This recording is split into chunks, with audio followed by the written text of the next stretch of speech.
evening, ladies and gentlemen, and welcome to the premiere show of the 2018 Wallen Power TV season.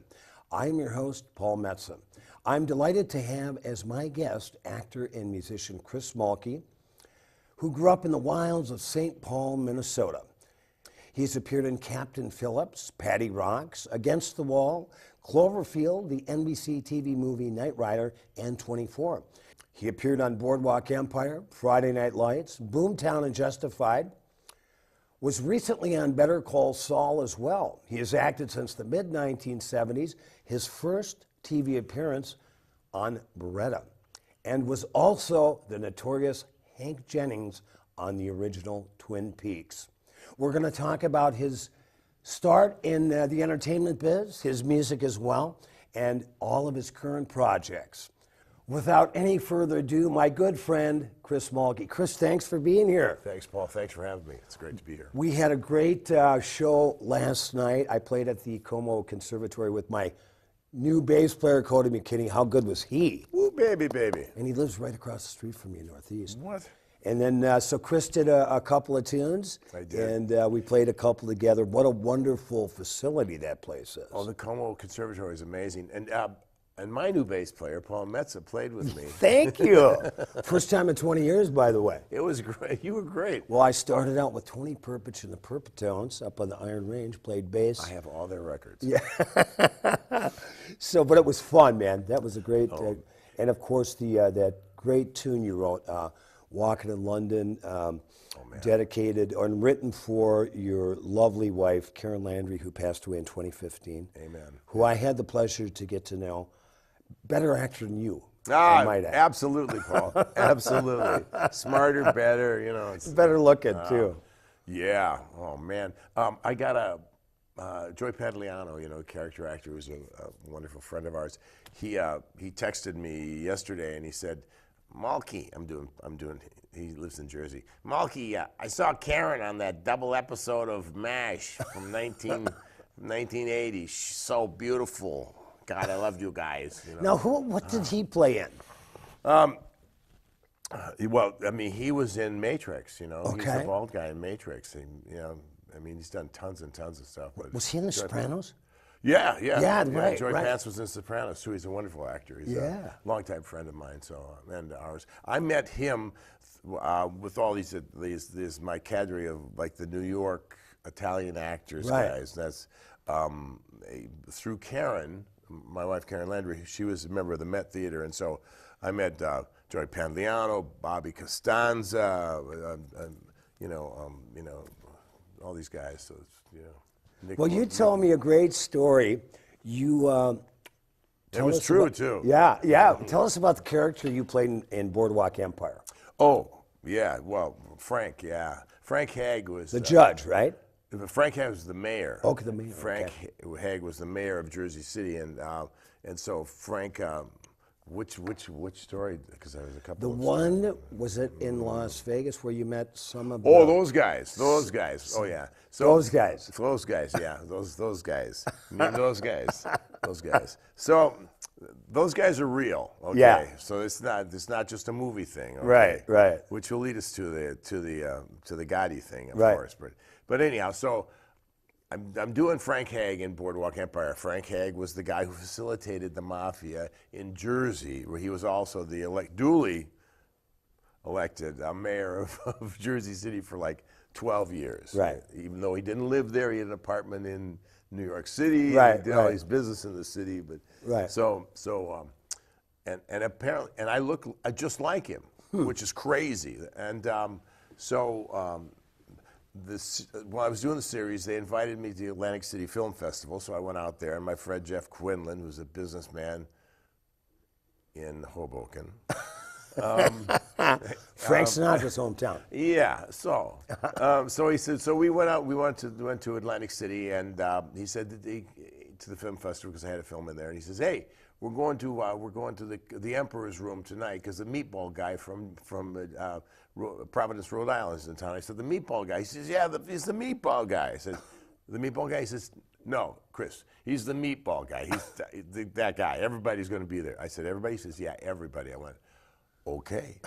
So we go there, and I walk in, and it was like The Sopranos. Right. I mean, God, there's islands of these guys, 10 guys here, 10 guys there, 10 guys there, 10 guys there. These guys. A lot of Hey, pinky what's- rings. Yeah, oh my God. Really? Yeah. So anyhow, and so I met all these guys. They, "Give me a picture, lay up, give me a picture, come here." And I got like, I had a great time. They made me laugh so hard. But all those guys were like part of the deal. Right. Yeah. So Did they give you any pointers on? No, no. You could just kind of absorb the vibe. You just observe the vibe. Yeah. And which came in handy when I went on to the Gotti movie. And then Well, that looks great. I've seen the trailers. John Travolta is playing John Gotti. And I started playing in New York in the mid-'80s when Gotti was really started to rise to prominence. So he was, all over the tabloids at the time, the Dapper Don. Yeah. The Dapper Don. And so you're in this trailer. Tell us about the Gotti movie. I love that kind of stuff. I'm really looking forward to it. It's a great script. Kevin Conley, who was in Entourage, directed it. And he called me up and he said, "I got this movie in Ohio. Would you come and do it?" Because he and I had worked in Europe. So I said, "Sure." I was doing another movie at the time, so I didn't really even read it. Right. Because I was doing this other movie. Right. And so I'm getting the last week of the thing. I start studying the part for the next movie, right? And it's the John Gotti story. And I played Frank DiCicco, who was the guy who set up, Gotti. Paul Castellano. No, who set up to kill Paul Castellano so that Gotti. Yeah, that's what I was going to say. Yeah. And so. In front of Sparks Steakhouse, I believe on 45th Street. Yeah. I've been there. Great steaks. And so they're great steaks. And so he invited, Frank, my character, invited all the other guys as a meeting. And they said, "I think Paul's going to be here in a second. Just hang out." It's like, "Oh, there's Paul now." And then they whack Paul. I'm going, "Huh? They just killed Paul. I think we're done here." It's really interesting. So, so when I went to do the Gotti movie, I was, I had my whole thing together. Right. And right. I tell you, John Gotti Jr., who was a producer and a writer on the movie, was terrific. And all those Really? guys from Brooklyn, they're great guys. I mean, they're great guys. I had one of the best times of any movie I've ever done. The Gotti movie is fantastic. And Travolta, I did Broken Arrow with John years ago with Christian Slater and Howie Long, but the Gotti movie's cool. And my friends, the Meatball guys, they helped me out. John Jr. goes, "Mulkey, you're Italian, right? I mean, you're mostly Italian, right?" I said, "Yeah, John, I'm mostly Italian." It's like, wife. And you're Catholic. I am Catholic. There you go. Okay. Christopher, we're going to cover a lot of ground. I know you've got to catch a flight back to LA. So. Yeah, but I'm not flying the plane. I'm just sitting there. But tell us about the Liberty Crossing, which is a 9-episode internet accessible series. Liberty Crossing is like The Office goes to the CIA. Okay. It's a half-hour sitcom. Todd Berger directed all of them and was co-writer on all of them, and it's Sherry Henning and Peter and all these young actors are just fantastic. You can go on YouTube and type in Liberty Crossing and get all the information about where it's streaming and what kind of drops. The first episode drops tonight. We did 9 episodes, and I play the senior CIA chief. Wow. So who goes, "It's the Russians. It's always the Russians. Right. It's the Russians." These people are going, "I don't know. We have all this data. Let me see who did it." I go, "Stop it! It's the Russians." So There was collusion, right? it's what they do. That's interesting. I mean, you did your very first TV appearance with Robert Blake on Beretta. What year? 76. Wow. And what was that role? What did you do? I played an informant in a bar. Okay. Full disclosure, because we're all friends here. Right. I played a gay guy in a bar, like a kind of, I don't know, a gay guy in a flashy suit coat, and it was obviously a gay kind of disco bar. Right. He was dancing, and then Beretta came up and danced with me, and I'm going, hey, hey, and then he puts the arm lock on me. He goes, asked me some information, and I told him the information. It was great. But when I Must have been a weird dance though, because you're about 1.5 feet taller than Blake. well, here's the deal. He goes, I'd done all the stage work in the Twin Cities, Right. at the CTC and stuff, and all the other theaters, and then I get on the dance floor with Bobby Blake, and this is my first deal, and first of all, I said I introduced myself to his stand-in, who looked just like Bobby Blake, Right. but he wasn't. The guy goes, "It's nice to meet you too, but I'm his stand-in," and I thought, dude, really? I was nervous. Did you get to meet the parrot? Yeah, the parrot, and I fed the parrot. See this, The parrot didn't have a see the stand-in, scar? did he? See the scar? No, the parrot. No, it doesn't have. Does his own stunts. He's not. Yeah, it does. It's not his contract. So then Blake comes on the set and like, hey, nice to meet you. And I said I loved you in Cold Blood, and That was a great movie. And then he goes, hey, thanks very much. And then he turns to Don Metcalf, the director. Why I remember that name is because he hired me 4 different times through the next 5 years. And he goes, Robert goes to Don, hey, you got me a giraffe for a dance partner here. I mean, this guy is a freaking gorilla. I mean, he's like, look at him. How can I act the scene and be like this? He's going to be like, he's a giant. And I said, oh, man, I'm sorry. Is there anything I can do? And he goes, nah, I'm just busting your balls. It's okay. Don't worry about it. And he was great. And then I think 2 months after that, they had me back on the show to play a completely different guy. And I was a cocaine dealer in a black leather jacket, and I was a tough guy. And these guys break into my apartment and save New York from this terrible cocaine dealer. We'll be back on Wall of Power TV with our guest Chris Mulkey after these messages. I want you to meet Two Gingers Irish Whiskey. I'm Kieran and I'm Irish, so I tend to like a challenge. Why not? I wanted a whiskey to help find me out what's out there. Like what's really out there. And I found the oldest distillery in Ireland with a water wheel and awards for its small family of whiskies in the middle of Ireland. As I've always seen it, you can't win the lottery unless you buy a ticket. So try it. The investment is small and the flavor is big. Now, it's perfect for drinking neat. Its character holds up, like the Irish, when the bastards try to get you down. Two Gingers Irish Whiskey. Distilled twice for more character, time for more flavor, and less of the old burn. Nolite bastardes carborundum. Don't let the bastards get you down. This program is brought to you in part by Iron Range Resources and Rehabilitation. Hello, Hank. Hi, Harry. Glad to see me. You're looking for free lunch. I recommend a meatloaf. I'll save it. I'm looking for you. Thanks for the reminder, Sheriff. Stop in any time. You lied. You said you were being honest. I am. On the day Emily was murdered, a man named Bastian was released from prison. It says here that he killed before another girl 12 years ago. That's right, he did. So why didn't you tell people? Why didn't you warn them?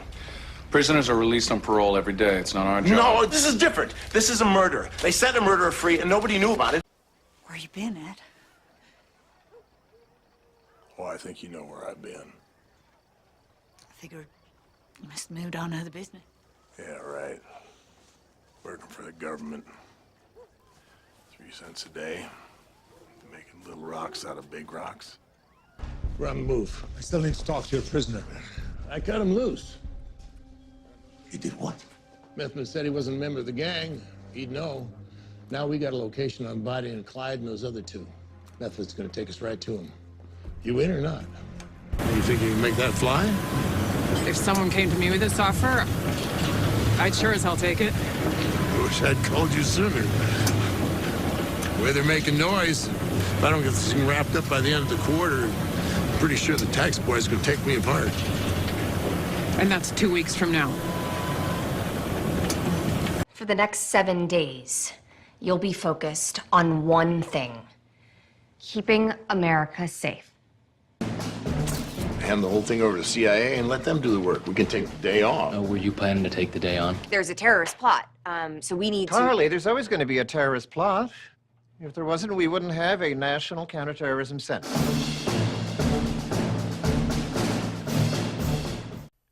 You are back with Wall of Power TV. I'm your host, Paul Metsa. My guest for the whole show tonight, Mr. Chris Mulkey. Tell us about your beginnings in theater here in the Twin Cities. Wow. Well, I went to see House of Atreus at the Guthrie Theater when I was at Cretin High School, and I was a wrestler at Cretin, and I was not an intellectual or I was an interesting fellow back then, so I wasn't into the arts at all. So I went to see House of Atreus. You were a hood. Maybe I was. I don't know. We'll talk about them. Yeah, maybe. But anyhow, so that being said, I was impressed, and it blew me away that these guys could do that. And then my friend George Finley did Desperate Hours at Cretin High School, and it was a play about these convicts that take over this cabin in the middle of the winter and beat people up, and then they fight and stuff like that. And I went, oh man, you mean you can get a job where you fight, you know? And so I was, wow, this is great. I mean, I remember thinking, Paul. And so then when I was at the University of Minnesota, and George Finley, who was in that play, was at the U. He was a baseball player at the University of Minnesota, and he was in the theater department. And I said, George, I was a history major, and I said, I'm trying to find a elective. And he said, well, why don't you take acting? I went, acting? They're all crazy, you know? Right. Which is true. Right. Okay, so I was right about that. But he said, take it anyhow. So I took it with Linda Jenkins, Dr. Linda Jenkins now, and then I met her husband, John Jenkins. And then I got involved with an improv class at the U, and we wrote a play that it was a rock musical called Kiss Rock, and we did it with another play called Comings and Goings, a Megan Terry play. And people liked the evening of theater so much that they invited us, I don't know how it happened, to the La Mama Theater in New York City in 1968. And La Mama Theater, you know. Lower East Side. Yeah, it was crazy. It was like on 4th Street, Lower East Side. It's on St. Mark's. St. Mark's, right? Yeah, right. And not too far away from the Hells Angels headquarters. Yeah, there you go. And so that was an insane neighborhood, and it was like the hippest place you could do a play in the world. And I met Andy Warhol's people there, and it was like... What was the couple that ran it? Julian? Well, Ellen Stewart was the person who runs it. You were thinking about the public, but Ellen Stewart was the person who ran La Mama. That was her baby for years and years. And she was so nice to us, and all these young, fresh faces from the University of Minnesota when it came in there. And I went, well, I'm just going to be an actor. And what year was that? 68. Wow. I mean, things were going, that was such an electric time in New York City. It was crazy. And the music and the thing and that whole neighborhood. Yeah. It was just... I've never seen anything like it, and we had a ball. And then I came back, and we were going to take it off Broadway.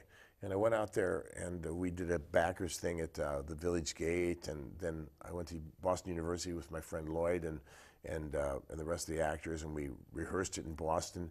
And then the money people fell apart, and I didn't want to wait around for it to get jump-started. So I came back to the Twin Cities, and I was at the Black Forest having a beer with Sin Byrne, my friend Sin Byrne. 26th and Nicollet. That's, boy, I carved my name in some of those tables with my teeth. So Sin says they need guys for this new play called The Jerusalem over at the Children's Theater. Why don't you go meet with those guys? So I went over to the auditions, and I ran into Dr. Linda Jenkins and her husband, John Jenkins, who were members of the company at that point, and they hired me, and I became a teacher and an actor there, and I produced 2 movies while I was there, and starred in both of them, and in 4.5 years, I did 50 plays. Wow! Because I was a dancer, and so I would do I did all the dance-oriented kiddies plays, and then we do the young people's plays, and then we would do the adult plays, the Pirandello, Sheridan, Moliere, all those plays, and then the original plays that they would write. So while I was there, Chris, can I just jump in here for a minute? What? I can't really. Not only can't I picture you, I don't really want to picture you in tights. Oh, I look great in tights. Oh man, I was ripped, dude. I was ripped. I was like, man, when I was, I was like chiseled. Right. Oh wow, because I was a wrestler, right? Yeah, right. So what you get to do if you're a dancer, you guys go away for a while. We're going to talk. If you're a dancer, I never did anything inappropriate ever, because I just like, hang on a second. I'm sorry, I got to take this call. Yeah. Hi, Harvey. How's it going? Yeah, I know you're out of the business. Yeah. Is that Harvey Weinstein? Yeah, Harvey, I'm going to make a judgment call and say I think you're incorrect. Yeah. Like, no, we're still friends, but yeah, just park that behavior, okay? Okay, great. I'm doing a show. Hang on. Goodbye. Sorry, Paul. That's all right. Hey, man, we're tight. We're tight. He likes Harvey just goes like that, right? He'll just eat your minutes. So anyhow, while I was there, Linda Jenkins and John Jenkins from the University of Minnesota and myself wrote with the director a movie called Loose Ends, which was a look at the working class. And it was funny, and because I had taken 3 months off of the Children's Theater because I had produced a John Donahue play called Suitcase, and I made it into a film. And so I went out to the American Film Institute and hung out there for 3 months and just learned about film. I worked on everybody's film, like Paul needs a best boy to do the electric. You need an AD, you need things. So while I was there, this cowboy actor who was in Rawhide and For a Few More Dollars, The Good, Bad, and the Ugly. Right. What's his name? Clint Eastwood. Oh, right? that guy, yeah. That guy. He shows up, and the cowboy actor is up in the main salon. And so about 10 of us went up there. The late Ray Sharkey was with me, and Marty Brest, the director. And he went around the room, and he said, Paul, what do you want to do? Then they come to me, Chris, what do you want to do? And I said, I'm an actor, but I also write. And he said, go back to Minnesota when you're done here and write a film that stars you and produce it, and that'll be your vehicle. That's what Clint Eastwood said to Chris Mulkey. Mm-hmm. Wow. So I said, okay.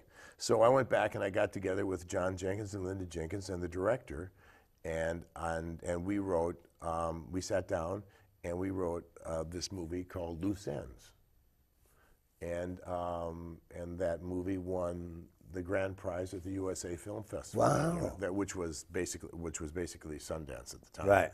And then 10 years later, the same group of us, with the addition of my wife Karen Landry, wrote Patty Rocks. Right. And which I have on VHS that I bought from a garage. So I saw it when it came out because you got a lot of press. On it.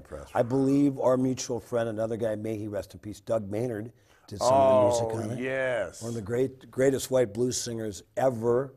I played with him a couple times. Oh, he was magic. He was a great guy, too. Great guy. Minnesota is, we talk a lot about me, but it's so great. Paul and I have been friends for over 10 years now.